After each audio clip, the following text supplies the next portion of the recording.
திராவிட முன்னேற்ற கழகத்தின் சார்பாக நேற்று விவசாயிகளுக்கு ஆதரவாக ஒரு மிகப்பெரிய ஆர்ப்பாட்டத்தை நேற்று நடத்தி காட்டினோம். தலைவருடைய உத்தரவுக்கு நடத்தி காட்டினோம். நானும் தொடர்ந்து பேசினேன். என்னோடு சேர்ந்து என்னுடைய கூட்டணி கட்சி தலைவர்கள், விவசாய சங்க நிர்வாகிகள், விவசாயிகள், பொதுமக்கள் நிறைய பேர் இதை கலந்துக்கிட்டு சிறப்புரையாற்றினாங்க.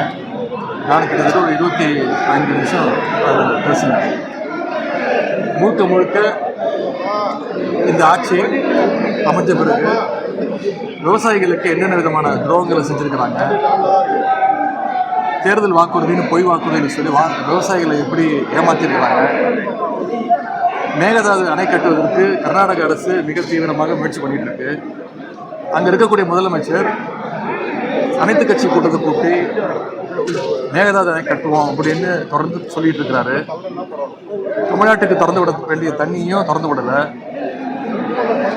எங்களுடைய தலைவர் முதலமைச்சராக இருக்கும்போது ஒவ்வொரு மாதமும் ஜூன் மாதம் 12ஆம் தேதி மேட்டூர் அணையிலேருந்து தொடர்ச்சியாக என்ன சொல்ல போனால் சில ஆண்டு ஜூன் 12க்கு முன்னாடியே எங்களுடைய தலைவர் விவசாயிகளுக்காக தண்ணியை திறந்து விட்டுருக்கிறாங்க. ஆனால் 5 வருடங்களுக்கு பிறகு இந்த வருஷம் ஜூன் மாதம் போய் ஜூலை மாதம் போய் இப்போ ஆகஸ்ட் மாதம் வந்துருச்சு. இது வரைக்கும் திறக்கலை. அதற்கான வக்கு இல்லை. இந்த அரசுக்கு தண்ணியை கேட்டு பெறுவதற்கும் வக்கு இல்லை. கர்நாடகாவை எதிர்த்து பேசுறதுக்கு வக்கு இல்லை, தைரியம் இல்லை, தெம்பு இல்லை. எனவே இந்த முதலமைச்சர் இதுக்கெல்லாம் பதில் சொல்ல வேண்டும். சட்டசபையில் பேசும்போது சொன்னேன், அனைத்து கட்சி கூட்டத்தை கூட்டுங்க. இது ஒரு தனிப்பட்ட கட்சியுடைய பிரச்சனை கிடையாது. இது ஒரு நம்ம மாநிலத்துடைய அனைத்து விவசாயிகளுடைய பிரச்சனை. நம்ம அனைவரும் ஒன்றாக சேர்ந்து போராடுவோம், நம்ம ஒத்துமையை காட்டுவோம்னு தொடர்ந்து நான் சொன்னேன். அதற்கும் பதில் சொல்லலை. இதையெல்லாம் நேற்று வலியுறுத்தி, அது மட்டும் இல்லை, ஒவ்வொரு அமைச்சரும் இந்த 3 மாத காலங்களில் என்னென்ன பண்ணிட்டு இருக்கிறாங்கன்னு ஆதாரத்தோடு குறிப்பிட்டு பேசினேன். அதற்கெல்லாம் பதில் சொல்கிறதுக்கு தெம்பு இல்லாத, திராணி இல்லாத, வக்கு இல்லாத ஒரு முதலமைச்சர், ஒரு டம்மி முதலமைச்சர் நமக்கு வாச்சிருக்கிறார். அதெல்லாம் விட்டுட்டு நான் பேசாத ஒரு விஷயத்தை கட் காப்பி பேஸ்ட் பண்ணி சில விஷயங்களை ஆட் பண்ணி, நான் யாரையும் தவறாக பேசவில்லை, முழுக்க முழுக்க விவசாயிகளுக்காக தான் பேசினேன். நேற்று பேசும்போது சொன்னேன், இந்த அரசு, குறிப்பாக இந்த கட்சியை, இந்த தற்கொலை கூட்டமே அவங்களுடைய பாலிசியே வந்து டைவர்ஷன் டாக்டிக்ஸ் தான். முழுக்க முழுக்க ஃபேக் நியூஸு, டைவர்ஷன்.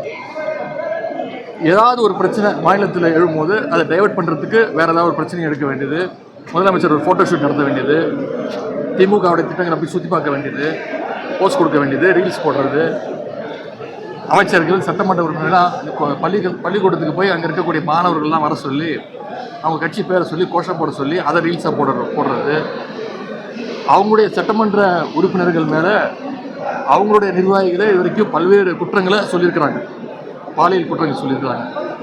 அதற்கெல்லாம் இது வரைக்கும் எந்த நடவடிக்கையும் எனக்கு எடுக்கலை.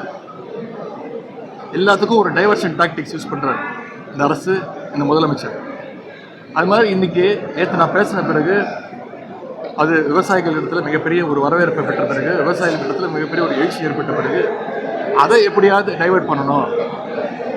நாளைக்கு சட்டமன்றம் வேறு ஆரம்பிக்கும் போது சட்டமன்றத்தில் நிச்சயம் இந்த டாபிக் பேசுவாங்க, எதிர்கட்சி இந்த பிரச்சனையை எழுப்போம் அப்படின்னு தெரிஞ்சுட்டு அதை முடக்கணும்னு இந்த டைவர்ஷன் டாக்டிக்ஸாக இன்றைக்கி காலையில் நான் பேசாத ஒரு விஷயத்தை பேசுனதா பிரித்து கட் காப்பி பேஸ்ட் பண்ணி அதை நேஷ்னல் மீடியா வரைக்கும் கொடுத்து பரவ வச்சு, காலைல காவல்துறை என்னை கைது செய்ய போகிறேன்னு வந்தாங்க. கைது செய்ய போகிறதா சொன்னாங்க. நானும் சரி, நான் முழு ஒத்துழைப்பு தரேன்னு சொல்லி அவங்களோட போனேன். கைது செய்யப்படும் போது நான் பத்திரிகையாளர் கேட்கும்போது சொன்னேன், இதை எப்படி பார்க்குறீங்க இந்த கைது அப்படின்னு. நான் சொன்னேன், ரொம்ப நகைச்சுவாக பார்க்குறேன், இது ஒரு காமெடியாக பார்க்குறேன்.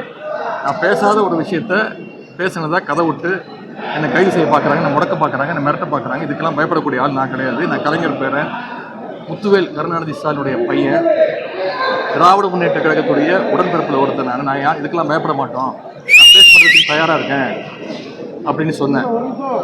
அதே மாதிரி கோர்ட்டுக்கு போய் என்ன சொல்லியிருக்காங்க அரசு வழக்கறிஞர், அவரை கைது செய்கிற நோக்கமே எங்களுக்கு கிடையாது, ஜஸ்ட் விசாரணை கூட்டு போகிறோம் அப்படின்னு சொல்லி அரசு செலவில் மக்கள் வரி பணத்தில் கிட்டத்தட்ட ஒரு 3000 காவலர்கள் பாதுகாப்போடு ஒரு டெரரிஸ்ட்டை கூட்டு போகிற மாதிரி சென்னையிலேருந்து சாலை வழியாக 400 கிலோமீட்டர் தஞ்சாவூர் வரைக்கும் கூட்டிகிட்டு போய் எங்களை முறையாக பார்த்துக்கல.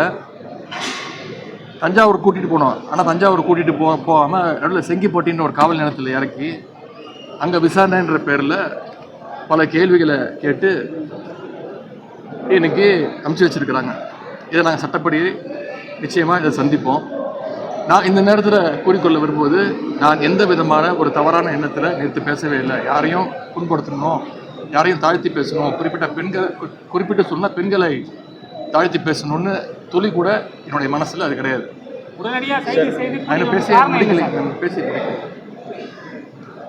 துளி கூட அது எண்ணம் கிடையாது. என்னுடைய பெற்றோர், என்னுடைய குடும்பம் என்னை அப்படி வளர்க்கலை. என்னுடைய தாய் தந்தை என்னை அப்படி வளர்க்கலை. எனக்கு ஒரு திருமணமாகி ஒரு மனைவி இருக்கிறாங்க, அவங்க கூட தான் நான் வாழ்ந்துகிட்டு இருக்கிறேன். எனக்கு ஒரு பெண் குழந்தை இருக்கிறாங்க, எனக்கு ஒரு தங்கை இருக்கிறாங்க, எனக்கு ஒரு குடும்பம் இருக்கின்றது. தமிழ்நாட்டில் இருக்கக்கூடிய ஒவ்வொரு தாய்மாரையும் என்னுடைய குடும்பமாக, என்னுடைய தாயாக, என்னுடைய தங்கையாக நான் அப்படி தான் நான் நினச்சிட்டு இருக்கிறேன். இந்த பொய் வழக்கு போட்டு என்னை பயமுறுத்தலான்னு இந்த அரசு நினச்சாங்க. அதற்கெல்லாம் பயப்படக்கூடிய ஆள் நான் கிடையாது. இந்த நேரத்தில் என்னுடைய கைதை கண்டித்து திராவிட முன்னேற்ற கழகத்தை சேர்ந்த முன்னோடிகள், கழக உடன்பிறப்புகள் பல இடங்களில் மறியல் செஞ்சு ஆர்ப்பாட்டம் செஞ்சு கைது செய்யப்பட்டிருக்கிறாங்க. அவங்களுக்கு இந்த நேரத்தினுடைய அவங்க என் மீது வச்சிருக்கக்கூடிய அந்த அன்புக்கு பாசத்திற்கும் நான் தலைவணங்குகிறேன். அவங்களெல்லாம் விரைவில் விடுதலை செய்யணும்னு நான் இந்த அரசை வற்புறுத்தி கேட்டுக்கொள்கின்றேன். அதே மாதிரி எங்களுடைய தலைவர்கள், எங்களுடைய பொதுச் செயலாளர், எங்களுடைய தலைவர், முதன்மை செயலாளர், என்னுடைய வழக்கறிஞர் அணி, சட்டமன்ற உறுப்பினர்கள் அத்தனை பேர் என் கூட இருந்தாங்க. அவங்களுக்கு இந்த நேரத்தினுடைய நன்றியை நான் தெரிவிச்சுக்கிறேன். என்னுடைய கூட்டணி கட்சி தலைவர்கள் அவங்க வந்து இந்த கைதை புரிஞ்சுக்கிட்டு நான் என்ன பேசினேன், ஏன்னா என்னுடைய கூட்டணி கட்சி தலைவர் அனைவரும் நேற்று என்னோட அந்த கூட்டத்தில் என் கூட பங்கேற்று அவங்களும் சிறப்புரை ஆற்றுனாங்க. அவங்களாம் தான் சாட்சி நான் பேசுனதுக்கு. அவங்களும் இந்த கைது முயற்சியை வன்மையாக கண்டிச்சிருக்கிறாங்க. எனக்கு இருக்கக்கூடிய ஒரே வருத்தம், சில தலைவர்கள்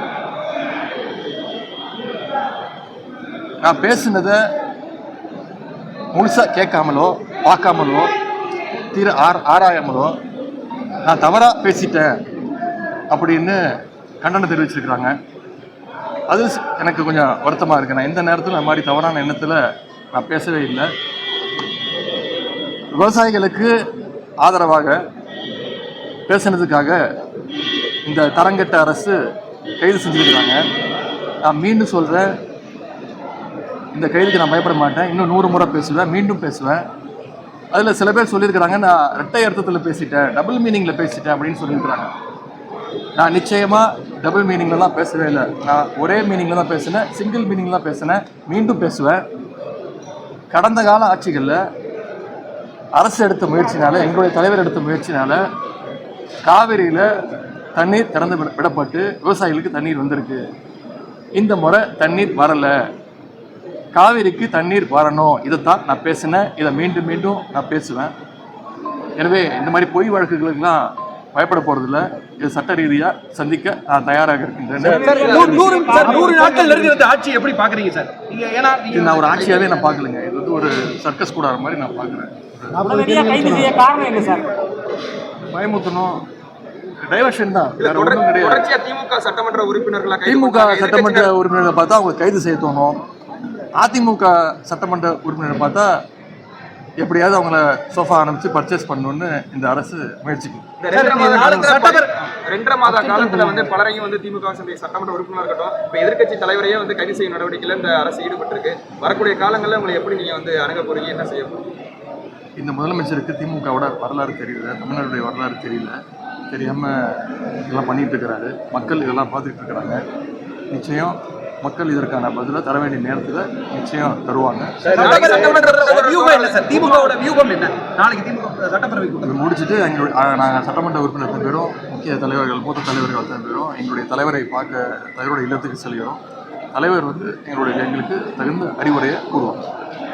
போன வருஷம் செப்டம்பர் மாசம் கரூர்ல 41 பேரை பணி கொடுத்துட்டு ஒரு கட்சியினோட தலைவர் புத்தகான துணையை காமினாரு. என்ன செய்ய தெரியாம கரூர்ல இருந்து ஓடி போய் இதே திருச்சி ஏர்போர்ட் வழியா காட்டு ஓடி போய் பத்திரிகையாளர் சந்திக்க பயந்து போய் எங்கேருந்து ஓடி போய் சென்னையில எங்கேருந்து நீங்க பத்திரிகையாளர் ஒவ்வொருத்தரும் கூப்பிட்டீங்க சார் 30 பேர் இறந்துட்டாங்க சார், 30 பேர் இறந்துட்டாங்க சார். ஆனா அதெல்லாம் காதுல வளர்க்காம ஒரு 8ஆம் நம்பர் போர்டு அனுப்பி ஆரம்பிச்சிருக்கோம் தமிழ்நாட்டுக்கு வந்து. அதை இங்க நினைவுபடுத்த விரும்புறேன். இங்க மட்டும் இல்ல, சென்னையிலயும் ஓடி போனாரு.